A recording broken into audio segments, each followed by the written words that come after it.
Salut à tous, on se retrouve pour une nouvelle vidéo et il s'agit de mon bilan lecture du mois de décembre 2020. J'ai 2 romans à vous présenter et un album, c'est parti, je vous les présente tout de suite. Le premier livre dont je vais vous parler, il s'agit de Divergente, le tome 1 de Véronique Arotte aux éditions Nathan. Oui, je n'ai jamais lu Divergente, j'ai découvert cette saga avec les films. Le film 1, j'avais adoré. Le 2 moyennement, et alors le 3 je l'ai détesté, donc j'espère qu'au niveau livre ça sera mieux.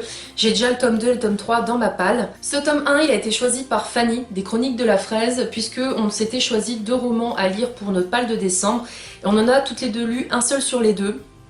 Ne cherchez pas à comprendre pourquoi, c'est Fanny et moi, on est comme ça.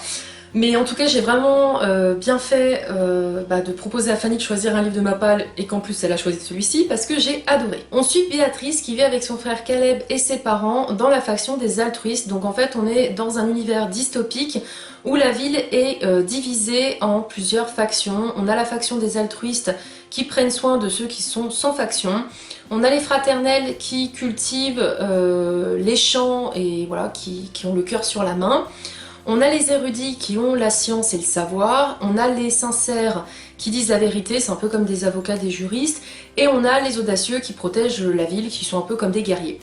Et Béatrice a atteint l'âge où elle va choisir de soit rester avec ses parents, soit aller dans une autre faction. Donc on vous fait même pas faire forcément un examen approfondi où on vous dit t'es obligé d'aller dans celui-ci. Non, vous avez un examen où on vous teste vos aptitudes. On vous dit le résultat de cet examen et c'est à vous de vous dire bah oui je suis ce qu'a révélé ce test, ou alors non, finalement je vais faire en fonction de mes envies et donc même si je suis un fraternel je vais aller chez les altruistes ou inversement, etc. Donc déjà j'ai trouvé que ça c'était hyper intéressant. Déjà quand j'y avais découvert dans le film j'avais beaucoup aimé parce que voilà c'est quand même bien trouvé de vous dire en fait avec votre personnalité vous devez aller que dans une des factions au lieu de toutes, puisque de base on devrait tous avoir ces capacités là. Donc déjà c'était un très bon point. Par contre j'ai eu du mal avec le personnage de Triss. J'ai trouvé que pour une altruiste elle n'était pas vraiment. Alors elle-même le dit dans le roman, il y a plusieurs fois où elle dit je n'ai jamais été très forte dans ma faction. Bah oui je te le fais pas dire parce qu'on a l'impression qu'elle a pas vraiment le cœur sur la main, elle est assez égoïste par moments et même froide. Sauf qu'heureusement l'auteur l'a fait évoluer au fil de l'histoire. Il y a un moment donné où vraiment on se rend compte qu'en fait non, elle dit qu'elle n'a pas ces facultés là alors qu'elle les a d'instinct, mais c'est juste qu'elle les met pas en avant. Donc heureusement elle l'a fait évoluer, j'ai apprécié un peu plus vers la fin, mais c'est pas non plus un personnage où je me suis liée d'affection de ouf. Il faut savoir que Triss n'est pas comme les autres puisque c'est une divergente, d'où l'intitulé de la saga. Et vous allez découvrir ce que c'est qu'une divergente, mais en tout cas c'est dangereux dans cet univers-là, puisque vous ne rentrez pas dans un code de la société, vous êtes différent et ça ne plaît pas. Ce qui est différent ne plaît pas. Donc j'ai vraiment passé un très bon moment de lecture, je lui ai mis la note de 4 sur 5 et je vous laisse le lien de ma chronique en barre d'infos. J'ai ensuite lu Mon ex, sa copine, mon faux mec et moi de Juliette Bonte aux éditions Harlequin. Alors je vous mets la photo ici parce qu'en fait je n'ai pas le livre, je l'ai prêté à ma marraine qui m'a dit vu que tu l'as adoré, j'aimerais bien le découvrir. Franchement ça a été une très très bonne lecture, j'ai rigolé, j'ai passé vraiment un très bon moment. Ici on suit le personnage de Chloé Martin qui travaille dans une agence de voyage. Elle est toujours à la bourre, elle trouve mille et une excuses à son patron quand elle arrive en retard. Et le patron en question élu à chaque fois le personnel qui va partir en voyage pour tester des nouvelles excursions. Et justement ce mois-ci c'est Chloé Martin qui est sélectionnée, mais qui est sélectionnée pour aller en Savoie. Chloé elle est un peu déçue parce que de base la plupart des personnes qui partent en voyage avec cette société vont au soleil, voilà, dans des endroits paradisiaques, et elle de se retrouver en Savoie alors qu'il fait super froid, ça l'emballe pas trop, mais elle a pas vraiment le choix. Donc elle va partir, elle va découvrir justement des activités là-bas, elle va se laisser tenter par le snow mais elle n'y arrive pas du tout, c'est une galère. C'est un personnage qui est haut en couleur parce qu'elle est hyper maladroite. Elle est elle-même à 100%, elle dit ce qu'elle pense, elle réfléchit pas forcément aux causes et aux conséquences, mais en tout cas c'est vraiment un personnage très attachant, elle m'a fait rire, elle a une maladresse, elle a une gaucherie qui est vraiment à l'extrême. L'auteur elle l'a vraiment poussé jusqu'au bout.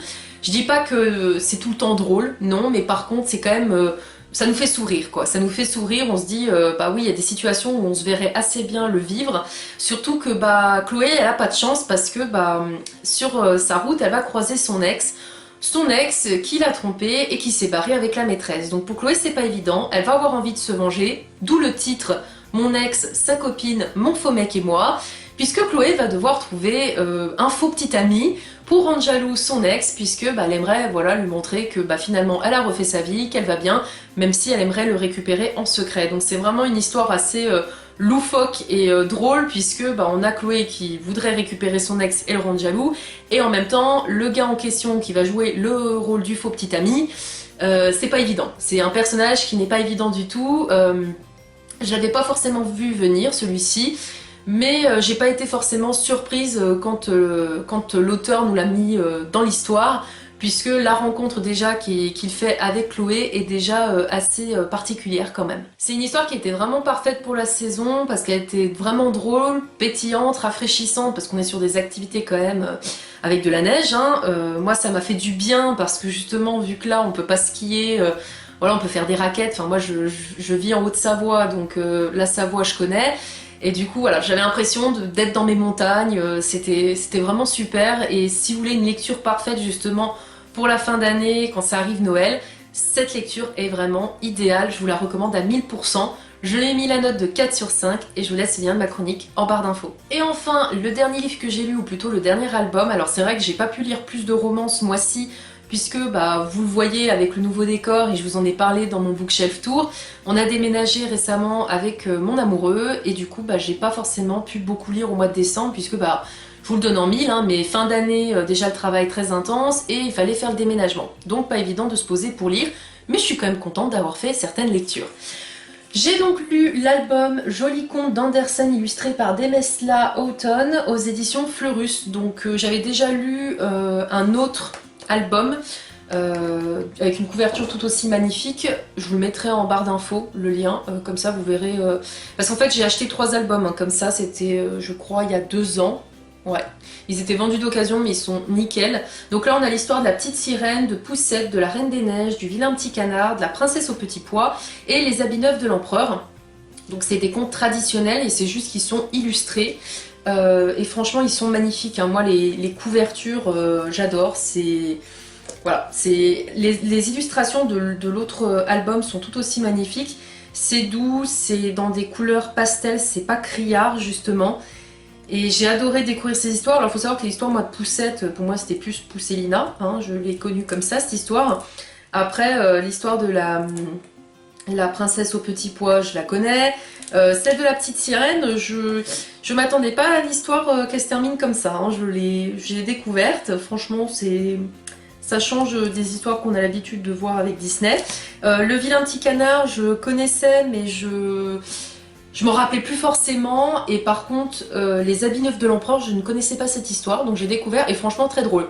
Très drôle et une très bonne morale. De toute façon, dans les contes d'Andersen ou de Perrault, en général on a quand même des morales quoi. Surtout qu'en plus j'aimerais vraiment me prendre un album avec les contes d'Andersen, parce que j'ai ceux de Perrault, j'ai ceux des frères Grimm avec des magnifiques illustrations. D'ailleurs je compte vous faire une vidéo avec mes beaux livres, de ceux que j'ai actuellement, j'en aurai d'autres par la suite parce que j'en ai plein en tête à acheter.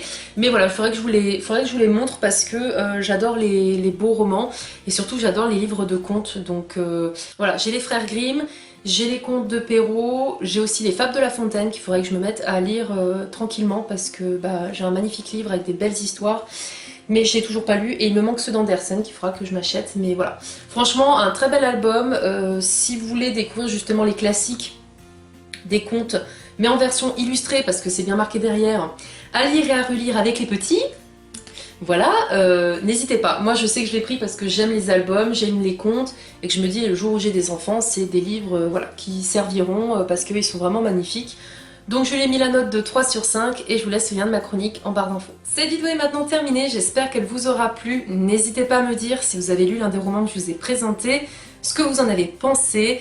N'hésitez pas également à mettre un petit pouce bleu si vous avez aimé cette vidéo, et je vous dis à très vite. Salut!